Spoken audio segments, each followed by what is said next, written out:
രാജീവ് ചന്ദ്രശേഖർ ബിജെപിയുടെ പുതിയ സംസ്ഥാന അധ്യക്ഷൻ. തീരുമാനം ദേശീയ നേതൃത്വത്തിന്റേത്.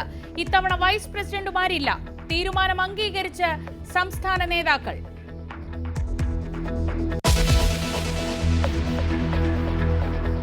കെ സുരേന്ദ്രൻ തുടരാനുള്ള സാധ്യതയില്ലാതാക്കിയത് സംസ്ഥാന തലത്തിലെ ഗ്രൂപ്പ് പോര്. ശോഭാ സുരേന്ദ്രനും എം.ടി. രമേശും ഫലപ്രദമാകില്ലെന്നും വിലയിരുത്തൽ.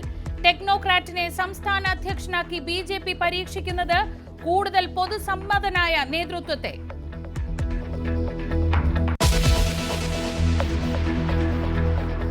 ഡൽഹി ജഡ്ജിയുടെ വീട്ടിൽ കത്തിയ നോട്ടുകളുടെ ദൃശ്യങ്ങൾ പുറത്തുവിട്ട് സുപ്രീം കോടതി.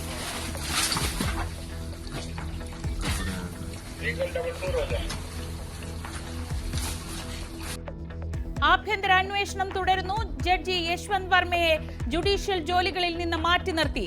ദൃശ്യങ്ങൾ വീട്ടിലേതല്ലെന്ന് ജഡ്ജി.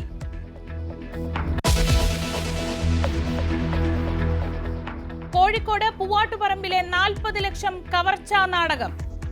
പരാതിക്കാരൻ ഉൾപ്പെടെ 2 പേർ പിടിയിൽ. പ്രതികളെ കുടുക്കിയത് CCTV ദൃശ്യം കേന്ദ്രീകരിച്ചുള്ള അന്വേഷണം.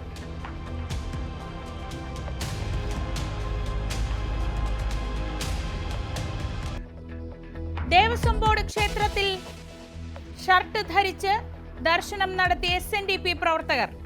സംയുക്ത സമിതിയുടെ നീക്കം പത്തനംതിട്ട കോയിക്കൽ ശ്രീധർമ്മശാസ്ത ക്ഷേത്രത്തിൽ.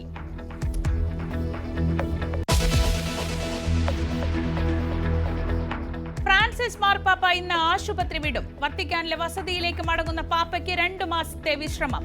വിശ്വാസികളെ ഇന്ന് ആശുപത്രിയിൽ നിന്ന് ആശീർവദിക്കും.